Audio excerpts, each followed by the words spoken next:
Good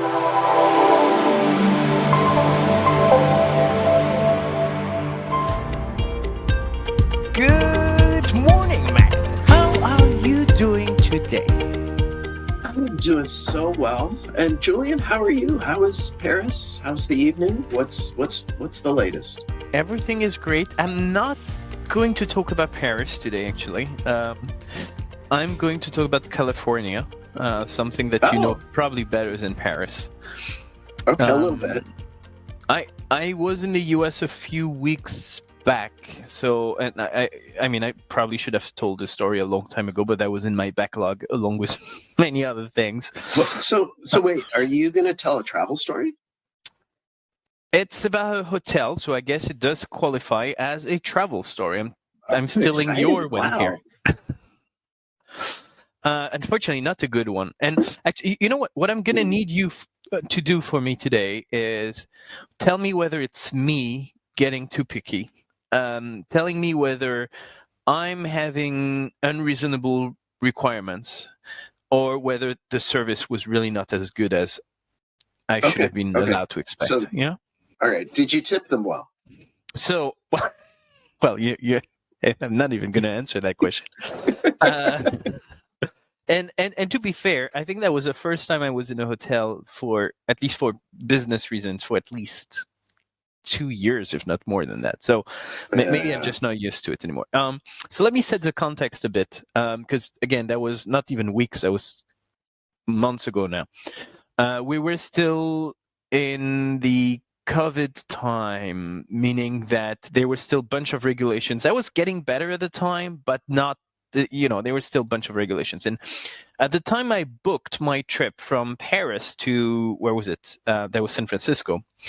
I decided to book something by the airport to make it incredibly convenient. It was just for a bunch of meetings, so no reason to go in the city or anything. I booked something really next to the airport. I'm not going to do any name dropping, but I'm pretty sure the name of the hotel itself was something Airport San Francisco or something like this. The name airport must have been there. Right.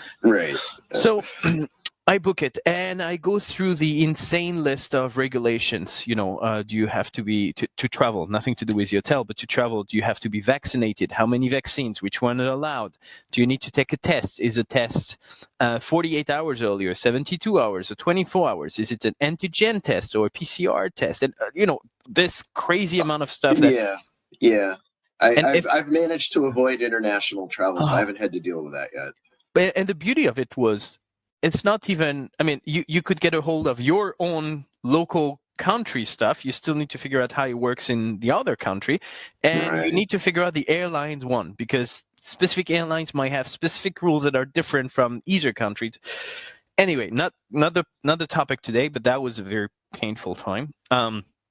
So fast forward. So I'm booking that hotel. Everything is clear. Now, I'm about to fly in a few days. So first thing I do is, I'm not going to send them an email because we have 9 hours difference. I don't know when I'm going to get an answer. I'm going to call them straight away. So I find their phone number. Typical hotel service, meaning very quick to pick up, no waiting. And you talk to the front staff so they know exactly what they're talking about. So pretty good so far. So I call this airport hotel and then I ask, well, first, apparently I'm going to have to take a COVID test while I'm in the US, because that's a requirement to fly back to my country, making sure I didn't catch anything. And I definitely don't want to stay for 2 weeks in quarantine. So are you able do you do tests in the hotel, or are you able to help me finding a test nearby, or how does it work? And my assumption is that is an airport hotel, meaning 90% of their travelers are actually, if not international, at least, frequent travelers, and they may need tests to go from one state or one country to the other. Makes a lot of sense. I have absolutely no idea how that works, sir. You're going to have to figure it out on your own on Google. All right. Oh, lovely. Do you know if there is at least a test center nearby? Because I'm guessing at least the staff needs to get tested every now and then. I have no idea how it works, but that's common knowledge that even if it's not your job, you might have. No idea. Please Google it. Of course, very different regulations from France, so I had to navigate all this, very painful. First thing. Then I called them back a few days later. That was just probably one day before I took my plane. I can't find any information about the shuttle bus from the airport to the hotel. Can you tell me where I pick it up, and is it free? How much it costs? Oh, we don't have a shuttle bus. But What? it looks like it's a few miles away. I'm not going to walk, right?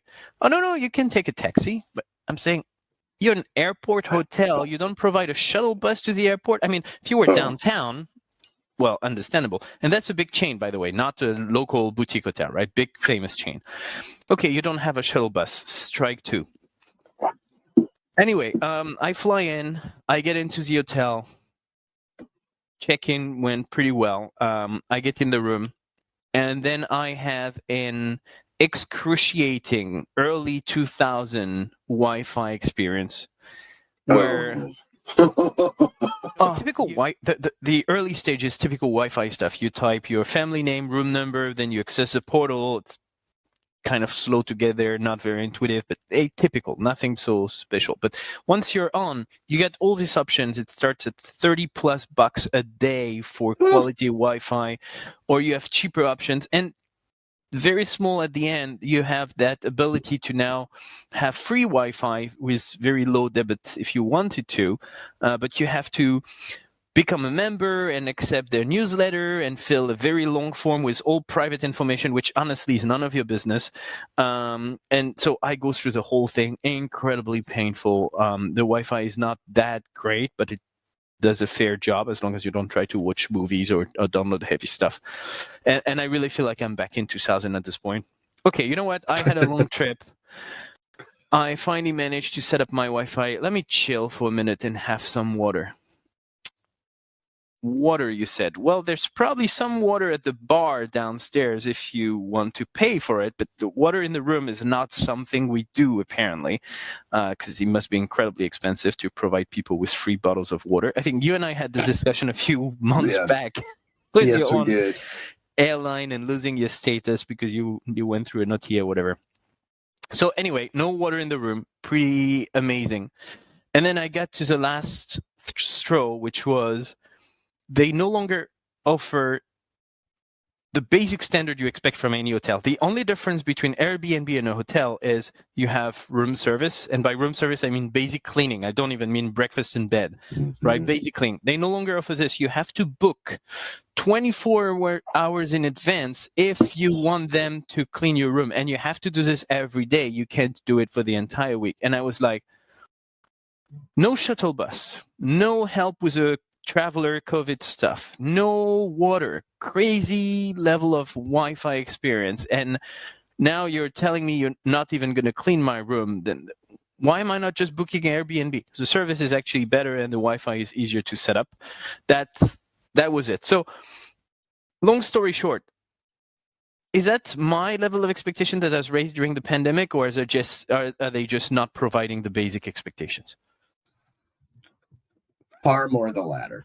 There's a lot to unpack here. Let me go through. First of all, the shuttle is a horror show. It sounds like you lucked out because think of, and I guess it's a little better because of COVID, but think of the taxi driver or the Uber driver who sits in a 2, 3, 5 hour queue. And I guess those queues are a lot shorter these days, but typically in a US airport, there's a big taxi queue or Uber queue, and then you get through, and the guy who only needs a ride to the airport hotel, he's hosed. He's spent 2 hours and he got a $10 fare. That's just that. So you're lucky that guy didn't just start yelling at you. I've had that happen before multiple times. So that's we've heard that. Yeah, yes, we have. Slightly different story, but same idea. So that's the first thing that's really truly unacceptable. I get using internet access to try to get you to sign up for their frequent stayer club or whatever it is, but I don't think that's fair or right. And I've seen a lot of that, charging usurious fares for the internet and then saying, hey, if you were a member or if you were gold, but I just think that's evil as well. Then we get to the maid service. It's interesting. My wife and I have a battle on this. I am with you. Maid service is the greatest thing about staying in a hotel. Someone comes in, makes your bed. I don't care if they change the sheets, just straightens up. The towels are put back up. God, it's wonderful. It's everybody's dream to have someone who does that and takes care of you that way. And it is absolutely, and my wife just feels like it's an invasion of her privacy. She doesn't want anybody to come in. She just, no, I don't. Why are you having them come? They're going to be all in our stuff. And I'm just like, oh, it's the best thing in the world. So there are some people out there who think this new way things are is wonderful, which is hotel maid service must be requested. What I've stayed a few places now, and what you talked about is extreme. 24-hour warning, and then you have to request every day. What I've seen is just call us and set up how you want to do it. I don't think I've seen in the app yet a way to make the request, which would be kind of the logical. I'm really scared as a traveler because I'm pretty sure they're going to keep that because that's a big cost savings for them. So first thing first, this afternoon I watched a video from August 2021 where you and I discussed a story about, I think that was a frequent traveler program it was about you traveling with your wife and she wanted the cheap option and you wanted the lounge option and you had very different vision and it was all about buyer personas being more complex than what marketers believe. Right. And that's the same thing here. You have different visions on how things should be. And as usual, I'm somewhere in between what your wife and yourself think. Meaning I love to have that service. And most of the time I'm not going to use it because I just don't want anyone to go through my stuff. So I'm just going to put the little sign outside, don't disturb. But it's not about whether I'm going to use it or not. It's about whether that should be part of my basic expectations. I mean, I'm not paying for a room. I'm paying for a room with cleaning services. If you're no longer offering the cleaning services, I'm expecting a very different rate. Now, if they move to a different system where I can choose, hey, I would rather have it early in the morning, late in the evening, maybe I can take it off and I don't pay for it. If you're making it more customizable for me, that's a completely different level of services, and I'm all on board for that. But that's not what you guys are offering. You're just telling me you're paying for it, but you're not getting it. And that's where I'm having difficulties here. Yeah. And, a few years ago, hotels started doing the, the amount they take off is absurd. It's like $5 off or 500 points where, 10,000 points to be able to get a night. There's just not enough points to actually feel. And that, for me personally, when I travel with my wife, that's worse because now it's like, oh, let's take the $5. I'm like, no, anything but that. I so feel your pain. It's not okay. And I've kind of, the last couple trips I've been on, it's the same thing. And there's here's how you call to get the service, but I'm just going, all right, I'm not going to bother. And exactly. And at the end of the day, if you don't offer the service, I'm really going to go with Airbnb because what I don't like about hotels is every room is the same. There is nothing personal. Very, very few boutique hotels can give you a unique experience. Most of them, they're like big chains and you don't get anything special. So if on top there is no services, if you don't even offer water, I mean, seriously, I work in the hospitality business 5, 6, 7 years ago now. And one of the thought leadership pieces that we produced was around basic human rights for hotel travelers is having free Wi-Fi. That was in 2010, right? So people did slightly. And now 2022, we still don't necessarily have free Wi-Fi and no water. I mean, what planet do we live on? I'm not asking for free champagne. I'm asking for free water. We're paying a few $100 for that room, right? And now we're just paying for a bed and bed sheets. That I find it incredibly expensive for what we're getting. Yeah. On one level, I do feel for the hotels because they've been to hell and back. I mean, they went 2 years with 20% occupancy compared to normal. I understand they're going through pain. I hope that, a couple chains will just step up and say, no, we're not going to try to grind every penny out of people. We're going to go back to full services. Because I agree with you. You are paying for the services, not just the room, not just a place to sleep. And you take those away. Ugh. Exactly. And on top of that, you could actually turn it into a loyalty program to get back on your feet. Because what's going to happen is next time, I'm definitely booking a different hotel that's also saying airport, because there is not a single one around the SFA and San Francisco airport. So I can probably find another one. And I'm not going to be loyal customers, not because I signed up for their stupid newsletter that they can expect me to be back. Right. But they could have turned it into something, hey, we're giving you this bunch of stuff free next time, or we're building a program where if you agree to sign up and come back next time, you're going to accumulate points, whatever it is. I'm not a big fan of points, so may not work with me, but there are a few things they could do to keep me loyal. Here, the only thing they've done is making sure, as long as I have a choice, I'm not going back there. Yeah. So question on that. Would you go, you mentioned this is a large chain and we don't need to drop names, but did this sour you to that hotel or that chain overall? I would say probably the entire chain, because, whatever chain you are talking about, those big international chains, they're all the same, right? I would expect that they get the same culture, same regulations, same rules. I would be very surprised if I heard that only the San Francisco airport hotel is behaving that way. That I don't think they even have the power to make this kind of decisions locally. Cutting the bottles of water, not having a shuttle, making it difficult for Wi-Fi, that sounds like corporate rules. So I'm thinking that's a chain problem that I'm going to have a difficulty with that brand altogether.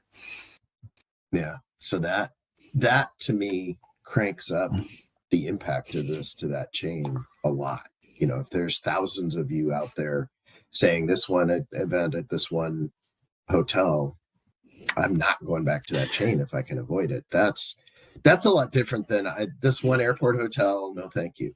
To me is the biggest impact. And it might end up with me going to a different hotel next time, and either I find out they have the same regulations, in which case, well, that's the whole industry, I'm going to have to lower my expectations, or the other has much better service, even if it's just as what we had before, with nothing special, but just what we had before they stripped everything out in that first hotel, then I'm going to be loyal to the new one, and that's as simple as this.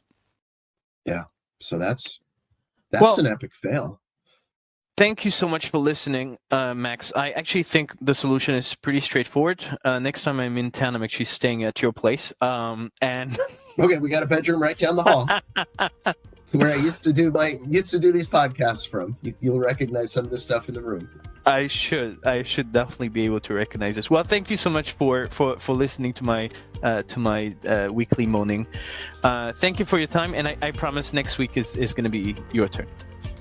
All right, that sounds great. And thanks for sharing your story. There was pain to unpack there. I'm glad we went through this one. I think you needed it. Absolutely. I did. Thank you so much. Have a beautiful week, Max. You too. Thanks. Bye. Bye.